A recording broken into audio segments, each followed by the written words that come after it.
Brad Pitt, the director of Top Gun, an unlimited budget, this film had everything it needed to be the greatest racing movie of all time. So why did the real Formula One fans hate it? The F1 movie is a strange puzzle. On one hand, it's a visual masterpiece that will glue you to your seat, but on the other, it's a painful betrayal of the very sport it claims to love. It's a fascinating puzzle. The film is a technical triumph on one hand, and a narrative failure on the other. It's a story about two movies, really, trapped inside the same body. One is a thrilling blockbuster, the other is a deep and profound betrayal. Today, we're going under the hood of F1. We're going to pop the clamps, check the wiring, and figure out exactly why this guaranteed champion of the box office ended up leaving its most passionate supporters feeling left behind in the pits. First things first, let's give credit where it's undeniably due.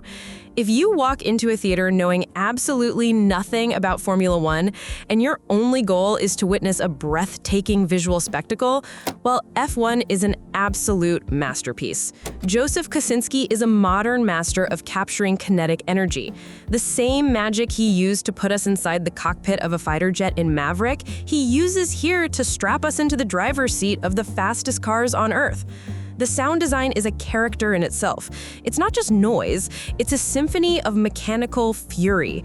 In a proper theater with a great sound system, you don't just hear the engine, you feel it in your chest. The cinematography is gorgeous, turning brutal machines into objects of grace and power. Every frame is polished to a mirror shine. This is pure, uncut, high-octane Hollywood entertainment at its absolute finest. And the story that carries the spectacle is a tale as old as time. It's the classic, reliable veteran returns for one last ride. The veteran gunslinger Sonny Hayes, played with effortless cool by Brad Pitt, is brought back from the brink to mentor the supremely talented but arrogant young hotshot Joshua Pierce.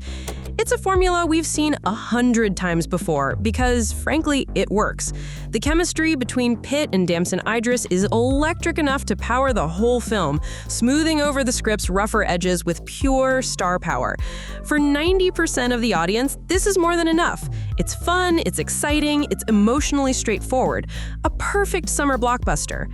But that perfection is only skin deep. The moment you look past the beautiful surface and start asking questions about how this world actually works, that's when the entire engine starts to seize. For anyone who follows Formula One, or any regulated sport for that matter, the climax of this film isn't just unrealistic, it's built on a plot hole so vast it threatens to swallow the entire story whole. The film's final emotional crescendo, the moment everything has been building towards, is based on something that is completely, utterly, and fundamentally impossible. You see, in the real world of Formula One, there are these pesky little things called rules. Specifically, rules about who is allowed to drive in a Grand Prix. A team can't just decide on the morning of the race to swap out their driver for someone who hasn't participated in any of the qualifying or practice sessions all weekend. It is explicitly forbidden. Yet, the entire emotional payoff of the movie, Sonny Hayes' heroic final drive, is based on this impossible scenario. For a fan of the sport, this isn't a small creative liberty. It's a fundamental misunderstanding of how the world they love operates. It's the equivalent of a boxing movie where the hero wins by pulling out a sword in the final round. It completely shatters the illusion of authenticity the film worked so hard to build. And this disregard for reality is a recurring theme. We see physics-defying crashes where cars fly over barriers like they're in a cartoon. We see drivers repeatedly making moves that, in the real world, would earn them enough penalty points to be banned for half a season, yet they face almost no consequences. The film ignores the immense financial cost of crashes for a struggling team, a detail that would have added real-world stakes. It consistently chooses cheap, sensationalized drama over the genuine strategic tension that makes real Formula One so compelling. And for the people who invest their weekends watching this sport, that feels less like filmmaking and more like a deep and profound disrespect for their passion. It's this kind of disregard for the details that separates a good movie from a great one. If you enjoy these kinds of deep dives, breaking down the films you love, then take a second and hit that subscribe button. It's the best way to support the channel, and it lets me know you want more videos just like this. All right, let's step away from the regulations and the racing realism for a moment. What about the story itself, the human element? This, arguably, is where the film fails not just the F1 fans, but the entire audience. Let's talk about the character of Kate McKenna. The movie introduces her as Formula One's very first female technical director. This is a brilliant concept. She's presented as a genius engineer, a trailblazer in an intensely male-dominated field. The potential for a powerful, inspiring character was immense. We had a chance to see the grit, the intelligence, and the pressure she faces. And what does the film do with this incredible character? It quickly and disappointingly sidelines her, reducing her to a one-dimensional love interest. Her professional ambitions, her struggles, her entire character arc are pushed aside to manufacture a brief, underdeveloped, and ultimately inconsequential romantic subplot with Sunny. In a world where the representation of women in STEM and sports is more important than ever, this choice doesn't just feel lazy, it feels like a massive, irresponsible step backward. It sends a message that even the most accomplished woman is ultimately just there to support the male hero's journey. Then there's the core relationship between the veteran and the rookie. On the surface, it's a mentorship.